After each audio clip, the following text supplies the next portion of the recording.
ನಮಸ್ಕಾರ ಸ್ನೇಹಿತರೆ, news info ಮಾಸ್ಟರ್ಗೆ ಆತ್ಮೀಯ ಸ್ವಾಗತ.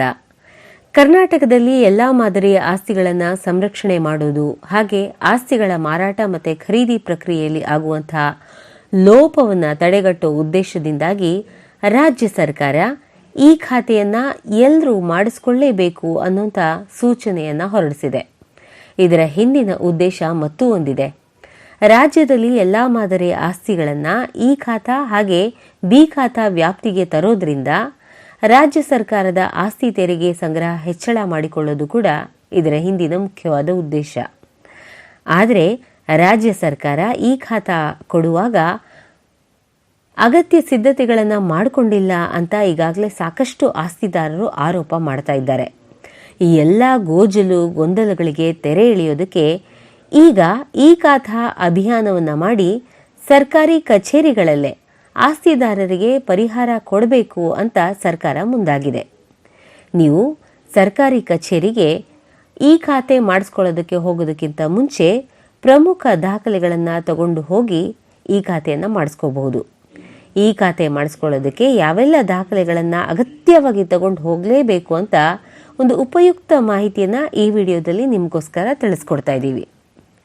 ಏನೇನೆಲ್ಲ ದಾಖಲೆಗಳು ತಗೊಂಡು ಹೋಗಬೇಕು ಅಂತ ನೋಡೋದಾಗಿದ್ರೆ, ಮೊದಲನೇದಾಗಿ ಸರ್ಕಾರದಿಂದ ವಿತರಿಸಿದ ಯಾವುದೇ ಬಗೆಯ ಗುರುತಿನ ಚೀಟಿ, ಅಂದರೆ ಅದು ಆಧಾರ್ ಆಗಿರ್ಬೋದು, ವೋಟರ್ ID ಆಗಿರ್ಬೋದು, ಇಂಥವನ್ನ ನೀವು ಕಡ್ಡಾಯವಾಗಿ ನಿಮ್ಮ ಜೊತೆ ತಗೊಂಡು ಹೋಗಲೇಬೇಕು. ಅದರ ಜೊತೆ ಯಾರ ಹೆಸರಿನಲ್ಲಿ ಆಸ್ತಿ ಇರುತ್ತೋ ಆ ಆಸ್ತಿ ಮಾಲೀಕರ ಫೋಟೋ ಕೂಡ ಇರಬೇಕು. ಮಾಲೀಕತ್ವವನ್ನು ದೃಢೀಕರಿಸುವಂಥ ನೋಂದಾಯಿತ ದಾಖಲೆಗಳು ನಿಮ್ಮ ಜೊತೆಗೆ ಇರಬೇಕು. ಹಾಗೆ ಸ್ವತ್ತಿನ ಋಣಭಾರದ ಪ್ರಮಾಣ ಪತ್ರ, ಹಾಗೆ ನಿಮ್ಮ ಸ್ವತ್ತಿನ ಛಾಯಾಚಿತ್ರ ಕೂಡ ಇದರ ಜೊತೆ ಇರಲೇಬೇಕು.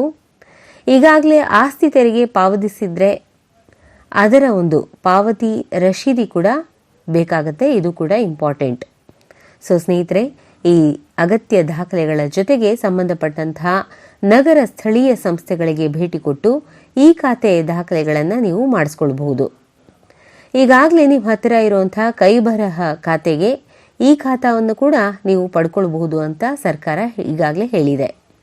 ನಗರಾಭಿವೃದ್ಧಿ ಇಲಾಖೆ ಹಾಗೆ ಪೌರಾಡಳಿತ ನಿರ್ದೇಶನಾಲಯದ ಸಹಭಾಗಿತ್ವದಲ್ಲಿ ರಾಜ್ಯದ ಎಲ್ಲಾ ಮಹಾನಗರ ಪಾಲಿಕೆ ಮತ್ತು ಎಲ್ಲಾ ನಗರ ಸ್ಥಳೀಯ ಸಂಸ್ಥೆಗಳಲ್ಲಿ ಈ ವರ್ಷದ ಮೇ 10ನೇ ತಾರೀಕು ಅಂದರೆ 10/5/2025 ಈ ಖಾತಾ ಅಭಿಯಾನ ಇರುತ್ತೆ.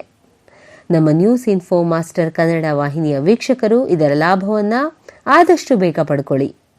ಈ ಸುದ್ದಿ ನಿಮಗೆ ಉಪಯುಕ್ತ ಅಂತ ಅನ್ಸಿದ್ರೆ ಶೇರ್ ಮಾಡಿ, ಲೈಕ್ ಕೊಡಿ, ಹಾಗೆ ಕಮೆಂಟ್ ಮೂಲಕ ನಿಮ್ಮ ಅಭಿಪ್ರಾಯವನ್ನು ತಿಳಿಸಿ. ಸದಾ ನೋಡ್ತಾ ಇರಿ ನಮ್ಮ ನ್ಯೂಸ್ ಇನ್ಫೋ ಮಾಸ್ಟರ್ ಕನ್ನಡ ವಾಹಿನಿ. ನಮಸ್ಕಾರ.